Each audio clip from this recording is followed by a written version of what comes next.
Et si je vous disais que le pouvoir le plus incroyable, celui de guérir et de créer, ne se trouve pas dans un médicament ou une technologie, mais qu'il est déjà là, en nous. Il y a une intelligence cachée dans notre corps, une force qui sait comment nous défendre et littéralement transformer notre vie. Alors, la question c'est, comment on y accède? Cette phrase, elle a l'air simple, mais elle est hyper profonde. Pensez-y. Notre corps a une intelligence innée, une mémoire immense de ses propres victoires. Il sait parfaitement comment se défendre. Il a déjà gagné des milliers de batailles contre des bactéries, des virus. Il se souvient exactement comment faire. Ce n'est pas de la chance, non, c'est sa nature. Allez, on plonge dans la première partie de ce voyage. Et attention, ici, on ne parle pas de croyance, mais de biologie pure et dure. Il y a des preuves bien réelles de cette force intérieure. C'est comme une véritable armée qui attend juste le bon signal pour passer à l'action. Et voilà notre soldat de première ligne, l'immunoglobuline A, ou IgA pour les intimes. C'est un peu notre garde du corps personnel, notre défense naturelle la plus puissante. Imaginez une sorte de vaccin intégré qui nous protège 24 heures sur 24. C'est le premier rempart contre tout ce qui veut nous envahir. Et le plus fou dans tout ça, c'est qu'on peut activement la renforcer. Accrochez-vous bien, des recherches ont montré qu'on pouvait augmenter le niveau de cette protéine, l'immunoglobuline A, de 50% en seulement 4 jours. Non, pas avec un médicament miracle, mais simplement en cultivant un certain état d'esprit, un état intérieur. C'est une mise à jour spectaculaire de notre système immunitaire, déclenchée de l'intérieur. La question c'est, comment c'est possible ? Eh bien voilà comment ça se passe. C'est une réaction en chaîne fascinante. Tout part d'une émotion élevée, vous savez, comme un sentiment de gratitude intense, d'amour ou de plénitude totale. Cette émotion déclenche la libération d'une molécule, l'oxyde nitrique. Ça, à son tour, ça fait gonfler les artères du cœur. Et là, le cœur, qui est littéralement plein d'énergie, envoie un tout nouveau signal au système immunitaire, comme pour lui dire « Ok, j'ai l'énergie à revendre, on est paré ». C'est la question qui tue. Si on a tous ce potentiel de guérison incroyable en nous, qu'est-ce qui cloche? Qu'est-ce qui nous empêche de l'utiliser? Eh bien, la réponse ne se trouve pas dans le corps, mais dans la façon dont notre esprit parfois le maintient prisonnier. On arrive maintenant au cœur du problème. Le truc, c'est que la plupart des gens ne vivent pas vraiment dans le présent. Ils sont comme piégés, conditionnés par les émotions d'événements passés. C'est une prison sans barreaux, mais elle est tout aussi réelle. Et voici un concept absolument clé. Notre mémoire n'est pas une caméra de surveillance. Elle n'enregistre pas le passé fidèlement. Non, elle est créative. Les recherches montrent que jusqu'à la moitié d'un souvenir à long terme peut être réinventé. On ajoute des détails, on dramatise, on embellit l'histoire, souvent sans même s'en apercevoir. Du coup, un fossé énorme se creuse. D'un côté, il y a les faits, ce qui s'est réellement passé. Et de l'autre, il y a l'histoire qu'on se raconte à ce sujet. Mais pourquoi est-ce qu'on rend cette histoire de plus en plus dramatique avec le temps? C'est simple, ça nous sert d'excuse parfaite pour ne pas changer. En rendant le passé pire qu'il n'était, on se donne une bonne raison de se sentir bloqué aujourd'hui. Et voilà, le piège se referme.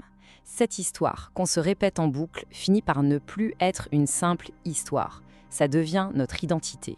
On commence à dire « je suis comme ça à cause de ce qui m'est arrivé ».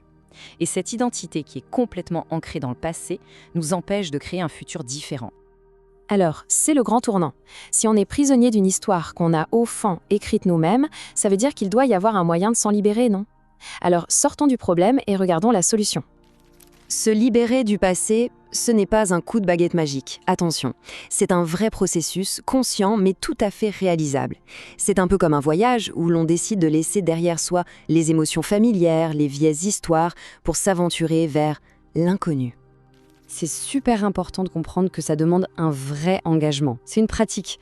Ça veut dire se pointer chaque jour et faire face à ses doutes, à ses peurs, à toutes ces habitudes qui nous tirent en arrière. On le fait encore et encore, jusqu'à ce que quelque chose de nouveau finisse par émerger. Ce processus, il repose sur plusieurs piliers. D'abord, la conscience, pour simplement voir ses propres schémas. Puis, l'information, pour comprendre ce qui se joue en nous. La répétition, pour forger de nouvelles habitudes. Le courage aussi, de sortir de sa zone de confort émotionnel. Et enfin, le plus important, la clé de tout, le lâcher-prise. Et quand une personne arrive enfin à ce point de lâcher-prise, l'effet est physique, c'est concret. Le corps qui était chimiquement accro aux émotions du passé est littéralement libéré. Toute cette énergie qui servait à maintenir en vie cette ancienne version de soi, eh bien, elle devient soudain disponible. Et avec toute cette nouvelle énergie, qu'est-ce qu'on fait? On entre dans la phase finale, la plus passionnante du voyage. On va l'utiliser activement, non plus pour rejouer le passé, mais pour construire une réalité complètement nouvelle. Le point crucial, il est là. On ne peut pas créer un nouveau futur en se sentant comme dans le passé. C'est impossible. On ne peut pas construire une vie d'abondance si, au fond, on se sent comme une victime.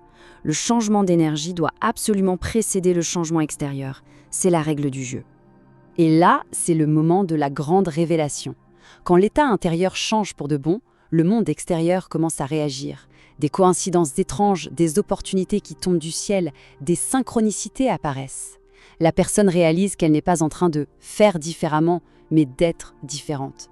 Et c'est ça, juste ça, qui attire de nouvelles expériences. C'est la transformation ultime, un renversement complet de perspective.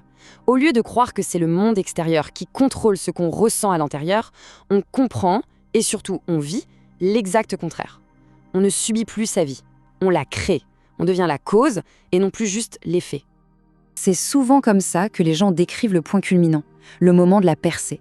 C'est un instant où, en regardant leur passé, même les moments les plus sombres, il n'y a plus de colère, plus de ressentiment, juste une immense compassion. Ils voient que chaque étape les a menés à ce moment précis de libération. Ils sont enfin libres. Et tout ça, ça nous laisse avec une pensée assez vertigineuse. Si notre réalité extérieure n'est que le miroir de notre état intérieur, alors peut-être que le futur qu'on désire tant n'est pas quelque chose qu'il faut aller chercher dehors, mais une émotion qu'il faut apprendre à incarner, ici et maintenant. Une nouvelle vie qui n'attend qu'une seule chose, qu'on la ressente pour qu'elle puisse enfin exister.